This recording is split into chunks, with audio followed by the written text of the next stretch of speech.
ബംഗാളും മോഹൻ ബഗാനും തമ്മിൽ നടക്കുന്ന കൊൽക്കത്ത ഡെർബിയുടെ ഇടയിൽ കിട്ടിയ ഇടവേളയിലാണ് ഞാൻ ഈ വീഡിയോ ചെയ്യുന്നത്. ആദ്യ മത്സരം FC ഗോവയും മുംബൈ സിറ്റി FC തമ്മിലായിരുന്നു. FC ഗോവയ്ക്ക് വേണ്ടിയിട്ട് അവരുടെ സ്ഥിരം ഗോളടി മെഷീനായിട്ടുള്ള അർമാൻഡോ സാദിക്കു പെനാൽറ്റി സ്പോട്ട് കിക്കിലൂടെ ഗോൾ നേടി ഗോൾഡൻ ബൂട്ട് റേസിൽ ഒന്നാം സ്ഥാനത്ത് എത്തിയിട്ടുണ്ട്. മറ്റുള്ളവരെക്കാൾ ഒരു മത്സരം കുറച്ചിട്ടാണ് അർമാൻഡോ സാദിക്കു ആ സ്ഥാനത്ത് നിൽക്കുന്നത് എന്നത് സാദിക്കുവിന്റെ മികവിനെ എടുത്തു കാണിക്കേണ്ട ഒരു അളവുകോലായിട്ട് നമ്മളിവിടെ വാഴ്ത്തണം. മത്സരത്തിന്റെ ഡോമിനേഷനും കാര്യങ്ങളൊക്കെ നോക്കുകയാണെങ്കിൽ രണ്ട് ടീമുകളും അത്യാവശ്യം മികച്ച രീതിയിൽ തന്നെ കളിച്ചു.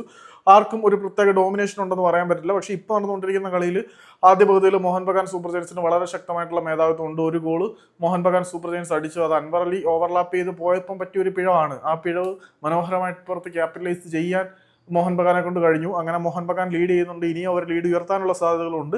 ഓസ്കാർ ബുസോന്റെ ആദ്യ കൊൽക്കത്ത ഡെർബി കണ്ണീരിൽ ആഴുമോ എന്ന് കാത്തിരുന്ന് കാണാം. അപ്പം നമ്മുടെ മത്സരത്തിലേക്ക് തിരിച്ചു വരികയാണെങ്കിൽ മത്സരത്തിന്റെ ആദ്യ പകുതിയിൽ തന്നെ മുംബൈ സിറ്റി ലീഡ് എടുത്തിട്ടുണ്ടായിരുന്നു. കരേൽസ് 21ാമത്തെ മിനിറ്റിൽ ഗോൾ അടിച്ചു. അതിനുശേഷം 40ാമത്തെ മിനിറ്റിൽ വാൻ നെയ്ഫ് രണ്ടാമത്തെ ഗോളും നേടി അവർക്ക് 2 ഗോളിന്റെ ലീഡ് നൽകി. രണ്ടാമത്തെ പകുതിയിൽ ഒരു പെനാൽറ്റി സ്പോട്ട് മടക്കി അടിച്ച് FC ഗോവ ലീഡ് നില കുറച്ചു എന്നല്ലാതെ കാര്യമായിട്ടൊന്നുമില്ല ആ മത്സരത്തിനെ കുറിച്ച് പറയാൻ.